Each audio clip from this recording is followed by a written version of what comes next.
What's up, guys? This is Ray, and welcome to Asian Filmers, and I'm here with this month's Patreon-sponsored movie review. And today we'll be talking about the 2018 Japanese film It Comes, directed by Nakashima Tetsuya and starring Tsumabuki Satoshi, Kuroki Haru, Okada Junichi, Komatsu and Matsu Takako. And this movie is based off of a book of which I have not read, admittedly, but I've seen a number of Nakashima's other movies, and my favorite of his is probably Confessions, and it came out in 2010. And it's definitely one of the best thrillers that has come out of Japan. But Nakashima has made some other great movies like The World of Kanako, Memories of Matsuko, and they're all memorable in their own right. And he definitely has this unique visual style that I think you can see carry on over in each of his movies. So when they announced that he was making a horror movie, yeah, I was definitely excited. It's like, I don't even know what it's about, but sign me up. I'm definitely going to check it out in the theaters whenever it comes out. So this movie is split into, I want to say, 3 episodes, although you get the same 5 characters popping in and out of each of these 3 episodes. And they're played by the actors, which I mentioned at the beginning of the video. But the story, it's about these newlyweds named Hideki and Kana, and they're played by Tsumabuki and Kuroki. And, they're very excited for the future. They're kind of like, they start off young and excited and naive.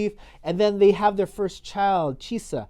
And when Chisa becomes about, I want to say 3 years old, when she starts entering kindergarten, it's around 3 maybe 4 years old. Can't remember exactly when. It's around this time when this family's lives start experiencing a lot of strange things. For one, they've been getting numerous eerie phone calls. They've been having some weird dreams, a lot of which he recalls all those strange things that's happened through his childhood, and he starts seeing them in his dreams. And these dreams are, stuff of nightmares.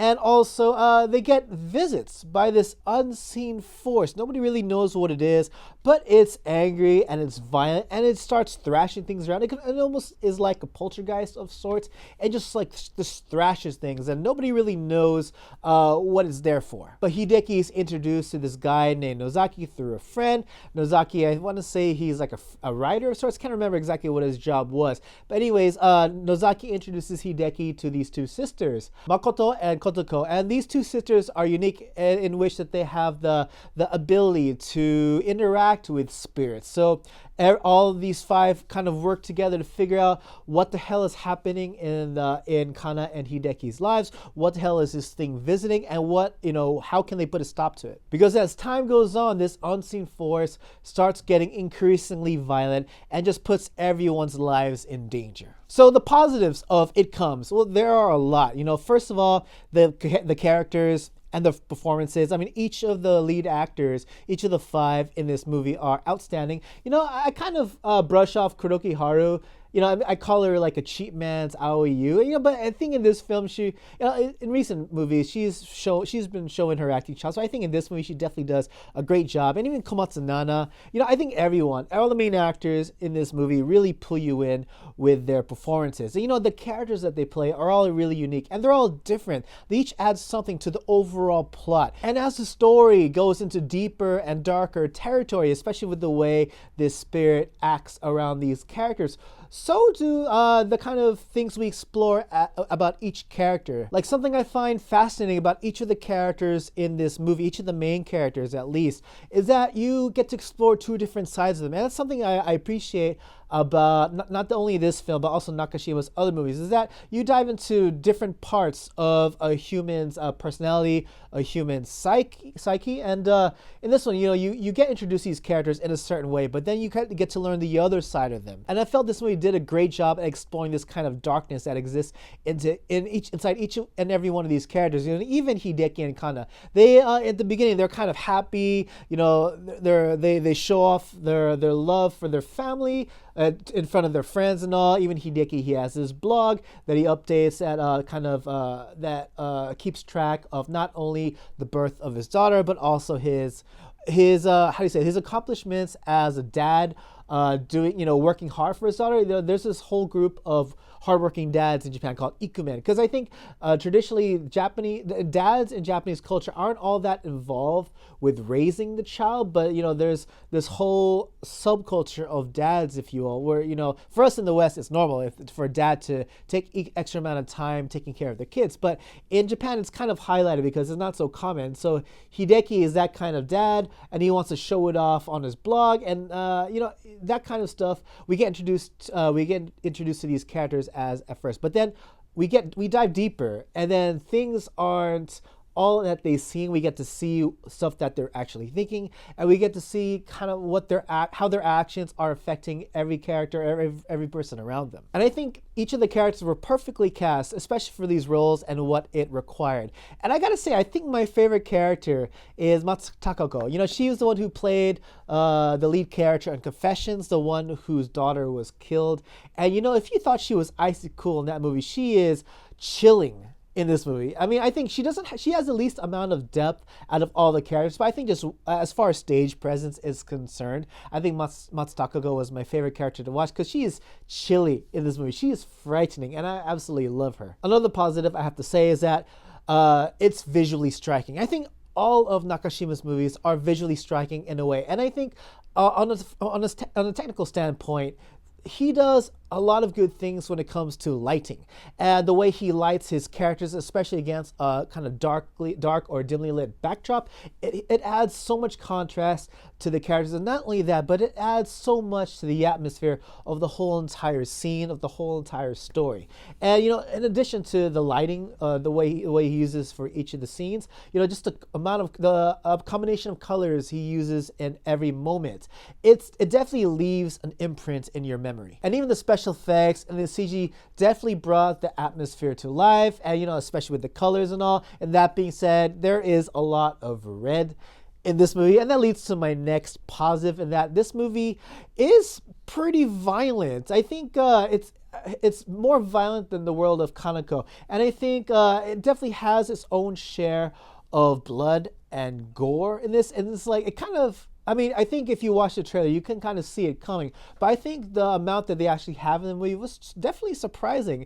It's like, whoa, that's pretty neat. But at the same time, I thought the amount of blood and gore and violence, it wasn't to the level of which it was disturbing or off-putting. I think it was tasteful all the way through. But, maybe that's just me, desensitized me just saying that. Another positive I have to say is that the editing. I thought the editing definitely made the pacing feel energetic, and it just didn't slow down at all. It didn't let up, even from the very beginning all the way up until the very end. The pacing had a very kinetic feel to it, and I think it's more than just the way the transitions were edited together. I think it also had a lot to do with the way the dialogue was delivered by each of the characters. Everyone spoke sharply, everyone spoke quickly, and everyone spoke clearly, and there was never a point where you felt like the story was dragging at all. And I think that was one of the charms with this story. And I think adding to all that is the way the music was, the choice of soundtrack, and also the sound editing. Everything fit well together into making this movie feel very energetic. And to top it all off, the way the story progressed, I definitely was entertained by it. It started off well, not slow, as I said, still a very fast pacing, but it got increasingly energetic and increasingly epic, if you will.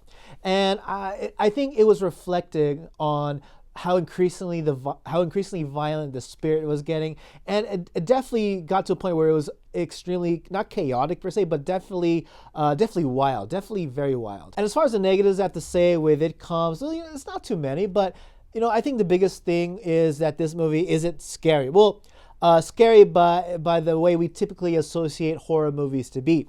The only moments that are legit scary, or if anything, they rely on typical jump scares, and I think that's meant for just for just that shock, But I think this movie makes up for its lack of scares with its atmosphere. This movie does more with its atmosphere than it does with its jump scares. That's for sure.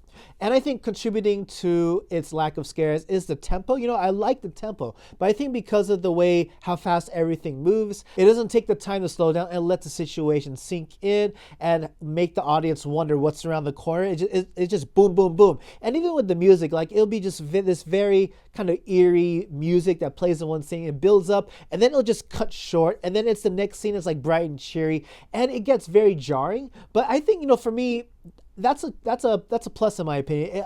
It makes the movie unique in a way, but at the same time, it takes away from the scariness of it all. I think the last thing that kind of bothered me about it is that they don't really explain the spirit at all. Like they kind of introduced when it was probably introduced to Hideki's life in the beginning of the story, but you don't really know its purpose. You don't, or at least I don't remember. I don't remember them ever talking about its purpose, why it's targeting Hideki and his family, and it's just there, just pure chaos.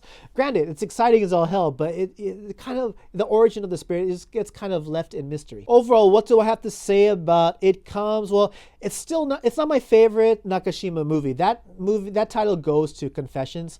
However, this is still an enjoyable and entertaining movie. It's definitely a favorite out of this whole year, out of 2018, and I definitely recommend it to watch. The performances, the characters, the story, how everything progresses, and even the technical aspects of this movie, from the lighting to photography, everything is on point. And because of that, I think this is definitely a movie worth checking out, especially if you have the chance to watch it in the theater. But just don't watch this movie expecting your typical type of horror movie. Instead, just expect a very good supernatural thriller that dives into the darkness of the characters featured in it, and as well as exploring this spirit, this chaotic spirit that interjects itself into everyone's lives, and just the chaos that ensues afterwards. But yes, those are just my thoughts on It Comes. Please leave your thoughts in the comment section below. If you enjoyed this video, don't forget to leave a like, and if you are new to my channel, please subscribe. And if you really dig my content, please know you can support Asian Films via Patreon from as little as $1. And yeah, that's about it for me, guys. And as always, everyone, thank you so much for watching, and hope to see you all again in the next video. Take it easy.